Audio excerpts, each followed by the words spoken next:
I think when we think of great moments in government, we think of landing on the moon or mapping the human genome. But really great moments in government to you and I, the average citizen, is actually having a transaction that doesn't take us all day to happen, or to find information in less than 20 clicks, right? That's what we're all seeking to do, is do these things quickly and efficiently and easily. And that's really what digital transformation, is all about.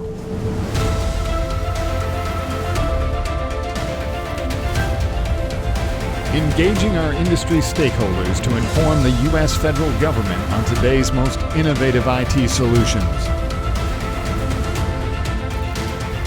NITAAC proudly presents Solution Showcase. Welcome to another edition of Solution Showcase. I'm Todd Schwartzrock here from 9300 Lee Highway in Fairfax with ICF's Andrew LaVanway and Kris Tremaine, Senior Vice Presidents, and both involved in the federal digital and marketing practice here. Andrew, fascinating solution, fascinating from the perspective of the government looking to accomplish communications in this new world. What is this market space? What are people trying to accomplish? Sure. I think there's never been a time in the history of history where government has had the opportunity to shape citizen experiences like they are today. And what we've learned through our efforts of working with our government customers over the last 4 or 5 years is that doing this all at once, trying to eat the whole elephant, is exceptionally difficult. And so what we've generated is a 360-degree framework to help agencies understand how to work step by step through a process of going digital. Kris, what are agencies trying to accomplish with the administration's focus on citizen experience? What is really the challenge here? Well, I think when we think of great moments in government, we tend to think of big things, landing on the moon, mapping the human genome. But really, progress in customer experiences around, everyday transactions, improving them, e-filing my taxes, or being able to, reserve a campsite at a national park without 10 steps. Or if I need information, how do I take precautions against Zika or a hurricane without going to a website and getting that information without 20 clicks. That's really those are great moments, and I believe it's these small great moments that'll happen that'll renew our faith in government. What is the challenge? What is the impetus then to get started with this process? What does it take for agencies to get moving? Well, I think they need to start small, think about what can they do right now to get immediate value? That's really what it's all about. No market is without competition. And Andrew, talk about the differentiation of your approach, Digital 360. Sure, no, and it's absolutely a fair question, right? And the way that we would think about it is, it's not really just a framework. We've worked with government customers over the past 4 or 5 years as we've built our business. In fact, our business is purpose-built to do this work. That we saw the marketing and communication evolve closer to technology. We knew it was becoming a factor, and so we brought those two businesses together so that they would interact more effectively. But then as we saw also that technology requires better workforce and improved leadership, we brought in 100 subject matter experts in leadership planning, workforce development, and those types of pieces. So now what we're able to do is have a research component, a marketing component, a technology component, all woven together where our experts sit shoulder to shoulder to come up with these solutions for our government partners. The other thing I'd mention is we focused on the 2 places where digital typically fails in agencies. The first is we have subject matter mission expertise. Our people sit again shoulder to shoulder with the people who are working with government mission owners on how to achieve their mission.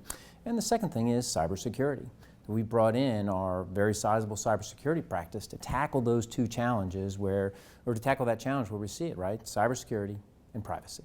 Kris, let me talk to you a little bit about the benefits that agencies are accruing from this system, this framework that you are offering. Well, I think first and foremost, you can measure progress. We measure progress. We build an evaluation all throughout in every stage that Andrew's talked about. So we can see what's working in real time, and we can course correct if we need to. These need to be fast engagements, and we have to be able to fix what's working more than ever now, right? We have to show progress. But also at the end of the day, it is more than just showing did we build a website or did we build an application. It's did we actually achieve what the government wanted to achieve? Did we help people quit smoking with this app? Or did we reduce cars on the road and help environmental impacts? It is all about engagement, and Andrew, you have some specific examples of how this approach is driving results. Absolutely, and as we've worked with our government partners over the past, again, 6, 8, 10 years to work on these digital solutions, what we found is we can actually, over time, not just provide incremental marketing outcomes, but also demonstrate mission outcomes. So as we look at mobile apps that started off as web interventions, but went to text messaging and eventually to chatbots, what we can say is not only did that intervention collect interest and get subscribers, we actually helped almost 12,000 people quit smoking. That's near double the national quit rate. The environment for communication and outreach and engagement is changing. Talk to me a little bit about the experience of the customer as they evolve through this process that you've described.